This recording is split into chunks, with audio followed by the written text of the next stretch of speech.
Mach 3.2. That is the number. Keep it in mind. Not because it is dramatic, because it is the number that made interception mathematically impractical. The SR-71 Blackbird was the fastest air-breathing aircraft ever to enter operational service. It flew at altitudes above 80,000 feet. At cruise speed, it covered roughly 1 mile every 2 seconds. It did this while carrying cameras and sensors over some of the most heavily defended airspace on Earth. No SR-71 was ever shot down during a reconnaissance mission. Not one, not in more than 2 decades of operational flight. That outcome needs an explanation, and the explanation is not luck. The Cold War had a persistent, relentless problem. Both superpowers needed to know what the other was doing. They needed to see inside closed borders. They needed to count missile sites, track air bases, monitor convoy movements. They needed that information before a crisis developed, not after. And they needed to gather it without giving the other side a justification to start a war. That pressure, the need to see without being stopped, is what produced the SR-71s. Before the Blackbird, the United States relied heavily on the U-2.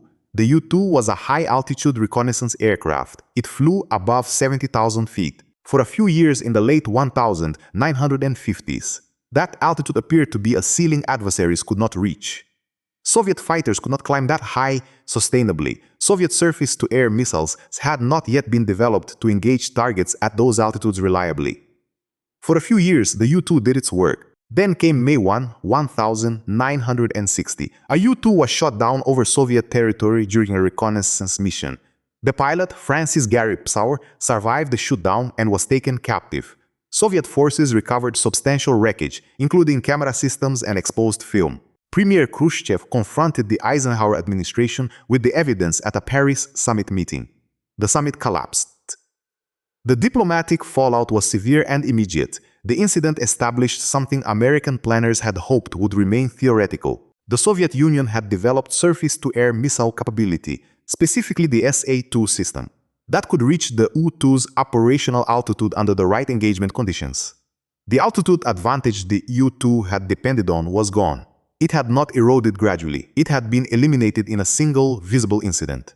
A new answer was needed, and the CIA had already begun working on one. Before the SR-71, there was the A-12. The A-12 was developed under a CIA program codenamed OX-CART. The manufacturer was Lockheed. More specifically, it was the Skunk Works, the highly secretive internal division based in Burbank, California, that had designed and built the U-2. The chief engineer was Clarence Kelly Johnson, one of the defining aerospace designers of the 20th century. Johnson had also led the U-2 program. He understood, better than most, what the successor to the U-2 needed to do. The requirement was exceptional. The new aircraft had to achieve speeds. Its altitude would place it outside the effective engagement envelope. No fielded or near-term surface-to-air missile system could match it. It had to do this reliably on repeated sorties, with sufficient margin that flight crews had genuine confidence in the protection the performance provided. No aircraft in existence could do that. No aircraft had ever been built to do that. The OX-CART program ran under extraordinary compartmentalization. The facility where the A-12 was developed and tested was a remote location in Nevada, distant from population centers and flight corridors. The people who knew what was being built were few. The contractors who built components often did not know the full picture of what they were contributing to.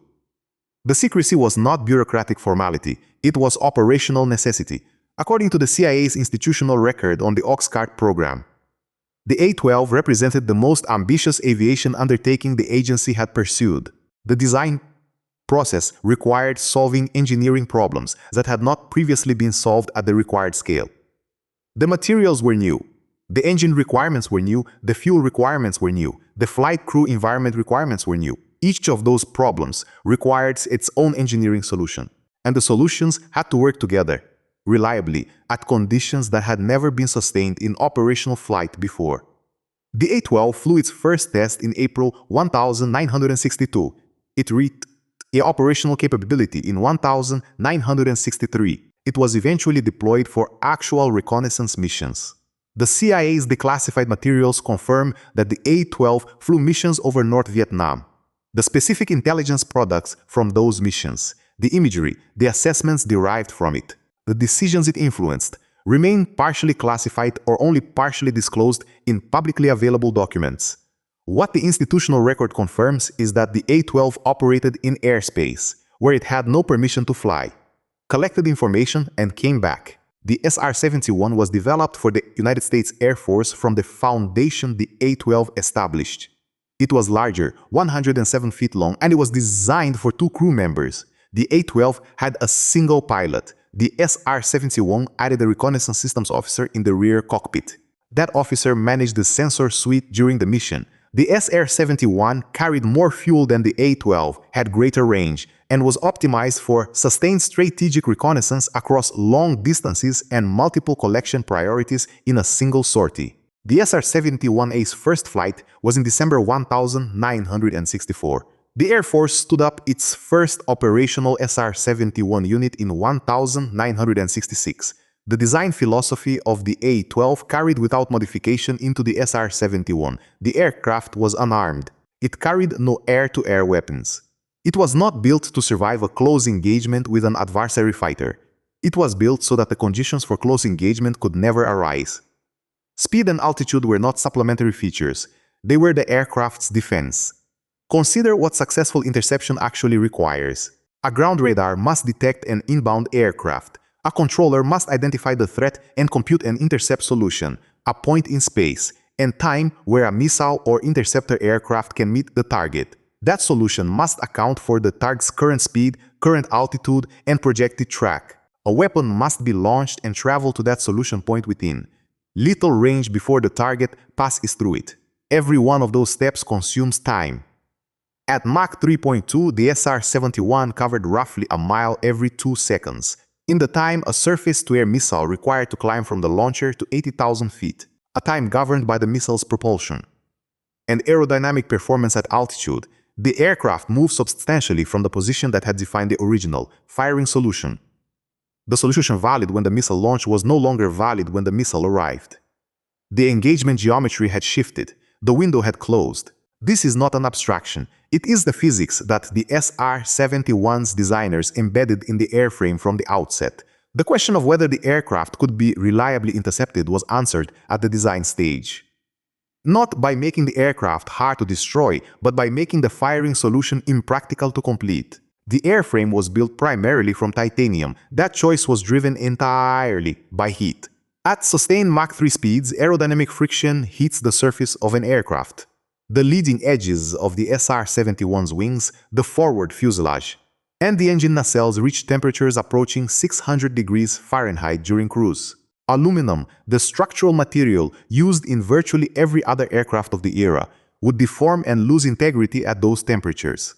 Titanium has far greater heat tolerance. It was the only material that could do what the design required. Fabricating titanium at the scale and precision the SR-71 needed was itself a new engineering problem. Titanium is difficult to machine. It work hardens as tooling fluid contacts it. Standard machining approaches wore out cutting tools rapidly. The Skunk Works had to develop specialized manufacturing processes for the material, because existing industrial methods were not adequate for the tolerances required, and the titanium supply had its own complications. In the early 1960s, a significant share of the world's commercially available refined titanium came from Soviet sources. The United States government, using a network of front companies and intermediaries established for the purpose, purchased Soviet titanium for use in the Oskart and SR-71 programs. The surviving record confirms this. Whether Soviet authorities understood the ultimate destination of the material is not established with confidence in available public documents. The material was acquired. The aircraft was built from it. The irony: Soviet titanium forming the structure of aircraft designed to overfly Soviet territory is documented and requires no embellishment. The SR-71 used a specialized fuel designated JP-7. JP-7 was developed specifically for the aircraft. At ambient temperatures, it has a very high flash point, considerably higher than standard aviation fuels. That resistance to easy ignition was necessary. The thermal environment that the aircraft operated in during high-speed cruise would have created serious ignition risk with conventional fuels. But JP-7 created an operational quirk that ground crews learned to live with.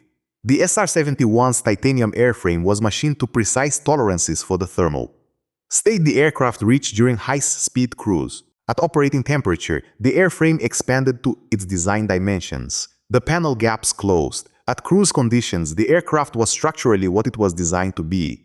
On the ground, the airframe was cold. It was contracted. Gaps between panels that would close during flight remained open at rest. JP-7 seeped through those gaps. Ground crews working around the aircraft would find fuel dripping from the airframe as a matter of routine. This was managed operationally. The aircraft was not left on the ground long enough for leakage to become a significant safety or fuel loss concern. It was launched. As speed and altitude increased, and as the airframe headed toward cruise conditions, the gaps closed. The aircraft sealed itself against the environment it was designed for. The SR-71's natural state was Mach 3 at 80,000 feet. At rest on the ground, it was still becoming itself. Pilots and reconnaissance systems officers flew in full-pressure suits. These were not oxygen masks. They were complete suit systems that enclosed the crew member, maintained pressure against the body, and supply oxygen. They were similar in concept to the suits worn by astronauts, designed for an environment that would not sustain human consciousness without them. At 80,000 feet, atmospheric pressure is roughly 1% of sea level pressure. A suit failure or loss of cockpit pressure at cruise altitude would be incapacitating in seconds. The suits were not a backup system. They were primary life support. They were individually fitted to each crew member. Dons the suits before a mission took time and required ground assistance. Wearing it for the duration of a sortie was not comfortable. It was not designed for comfort. It was designed to keep a human being functional on the far edge of the atmosphere, while the aircraft around him traveled a mile every 2 seconds. Crews who flew the SR-71 were not simply excellent pilots selected from the general pool. They were drawn from pilots who had already demonstrated exceptional performance in demanding aircraft, then is selected again for the specific demands the SR-71 imposed. The aircraft required precision. At Mach 3 and 80,000 feet, imprecision was not recoverable. An aircraft that wandered off its flight profile at cruise conditions faced engineering stresses it was not designed to absorb. The airframe, the engines, the fuel systems, all of them were calibrated to the specific operating envelope. Deviating from it was not safe. Training for the SR-71 was its own extended program. Crews flew the aircraft in less demanding configurations before being cleared for operational missions. They learned the engine systems, the specific behaviors of the propulsion at transition speeds, the limitations of the pressure suit, and the emergency procedures for a vehicle that operated where no rescue was possible. The investment in getting a crew ready to fly the mission was substantial.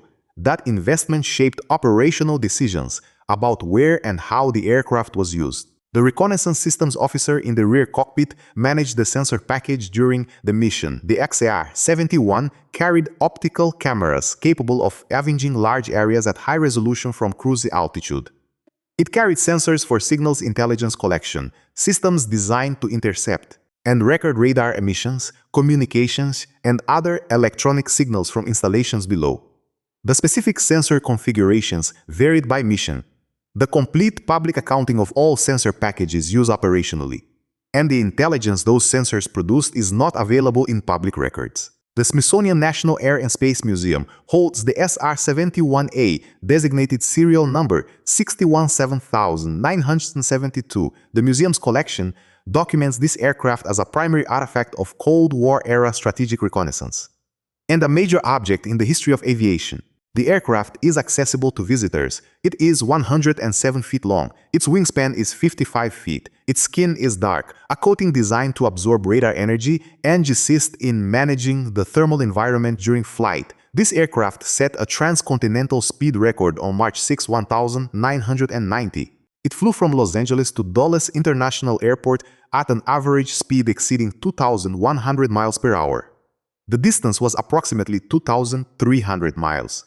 Elapsed time 64 minutes and 20 seconds. That record still stands. No other operational air-breathing aircraft has flown a comparable route faster. The 1990 flight was the aircraft's last. After it landed at Dulles, serial number 617972 was retired. It flew itself to the museum. It has not flown since. The SR-71 entered operational service with the Air Force's Strategic Air Command in 1966. Over the following years, it flew missions over North Korea, the Middle East, Cuba, Southeast Asia during and after the Vietnam War period, and other regions of significant intelligence interest. It flew along the periphery of Soviet airspace. It operated in places where its presence was known and actively opposed. Emission did not begin at Mach 3. The aircraft could not take off with a full fuel load. The weight was too great. The SR-71 took off subsonic, carrying only a partial fuel load. Within minutes of becoming airborne, it rendezvoused with a tanker aircraft, a specially modified KC-135Q, dedicated to the SR-71 and carrying JP-7. The aircrew transferred the fuel necessary to top off the tanks. Then the SR-71 climbed and accelerated. At a certain speed, the transition began. The engines shifted configuration. The inlet spikes moved. The airflow through the propulsion system changed character. The aircraft was no longer operating as a turbojet in any conventional sense. It was operating at the edge of what the jet cycle could do, transitioning toward conditions that resembled a ramjet. Thrust increased. Speed increased. The airframe began to heat. The climb continued. 50,000 feet, 60,000 feet, 70,000 feet. The sky above began to darken toward black. At 80,000 feet, the curvature of the Earth is visible at the horizon. The atmosphere below appears as a thin blue arc. Above, there is no blue. The crew, in their pressure suits, were physically in the transition zone between the atmosphere and space. Then the collection run began. At Mach 3.2, the aircraft crossed the ground beneath its sensors quickly. A passenger jet would need an hour to cover what it crossed in minutes. The cameras recorded. The signals collection sensors listened. The Reconnaissance Systems Officer monitored the equipment and ensured the collection met mission parameters. The pilot held the aircraft on track, and then it was through. The collection geometry required by the mission was complete. The aircraft descended and decelerated. Another refueling rendezvous followed in many cases, depending on mission profile and range. The aircraft recovered at its base. The elapsed time from the mission brief to the aircraft on the ground could be measured in hours. The film and sensor recordings from the mission would take longer to process and analyze. The intelligence product, what the analysts extracted from what the sensor saw, would feed into assessments that shaped decisions made by people who had never been near the SR-71 and might never know what specific collection had informed the picture they were reading. Strategic reconnaissance does not produce immediate battlefield results. It produces understanding. The information those sensors collected fed into the analytic SEAL system, the analysts, the assessors, the intelligence community, and shaped American understanding of adversary military capabilities, deployment patterns, and intentions. Boo's later decisions may have rested partly on the data collected that day. The surviving record cannot trace every connection. Most of what those sensors saw remains classified. The available record establishes that the missions happened and that the aircraft returned from all of them. The North Korean operational context is worth examining specifically. North Korea maintained significant air defense infrastructure from the Korean War period onward. The SR-71 flew reconnaissance missions along and over North Korean territory.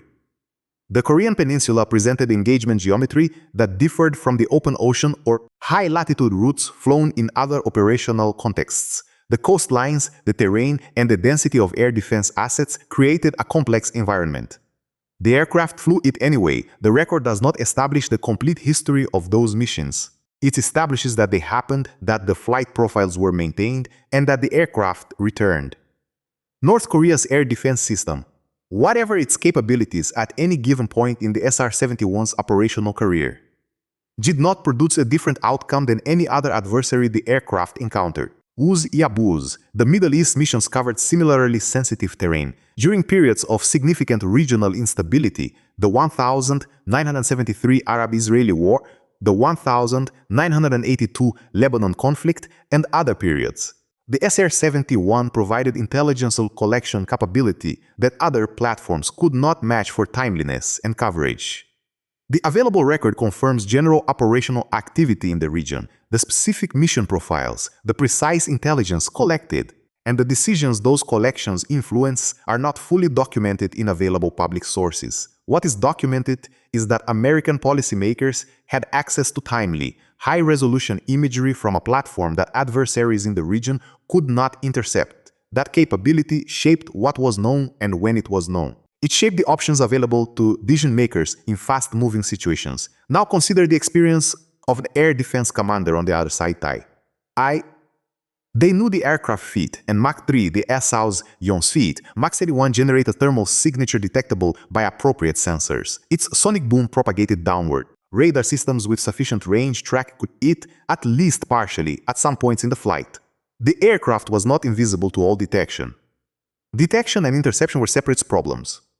A surface-to-air missile system has a defined engagement envelope, a range of speeds, and altitudes within which it can generate a valid firing solution. The SR-71 was designed to operate at or beyond the edges of those envelopes. When the aircraft maintained its operational flight profile, the window in which a valid engagement solution existed was narrow and passed quickly. The aircraft was through the theoretical engagement zone before the system could complete the firing sequence. Fighter interceptors faced a different geometry. The MiG-25, developed by the Soviet Union and one of the fastest interceptors fielded during the Cold War era, could reach high altitudes and achieve high speeds in brief bursts. But climbing toward an SR-71 at cruise altitude required enormous energy expenditure. Sustained high-altitude maneuvering to support an intercept geometry exceeded what the interceptor could maintain through a useful engagement window. The surviving record does not establish any successful interception of an SR-71 by a fighter aircraft. They were not running. The speed was the point. The aircraft was not evading or maneuvering. It was holding its designed flight profile. The aircraft maintained that flight profile consistently. It occupied a region that Cold War adversary systems could not reliably reach. The defense was the mission itself. The available record indicates that missiles were fired at SR-71 on various occasions during operational missions. This is reflected in general terms in declassified and semi-official sources. The exact number of such incidents, the specific circumstances, and the documented outcome of each engagement are not established with confidence in available primary source documents. This script does not assert a specific count. The surviving record does not support one. What the record does establish is the aggregate result. No aircraft was lost. No crew was lost to enemy fire during a reconnaissance mission, not once in more than 2 decades. The SR-71 was retired from Air Force service in 1990. The primary argument was operational cost. The aircraft was expensive. Reconnaissance satellites had matured significantly through the late 1970s and 1980s.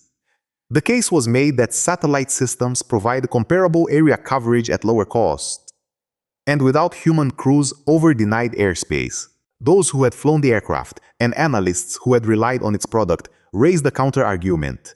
Satellites follow fixed orbital mechanics. An adversary that knows the satellite schedule can time sensitive activities to fall between passes, moving equipment, dispersing forces, concealing preparations. The SR-71 could be directed to a specific area within hours of a tasking decision.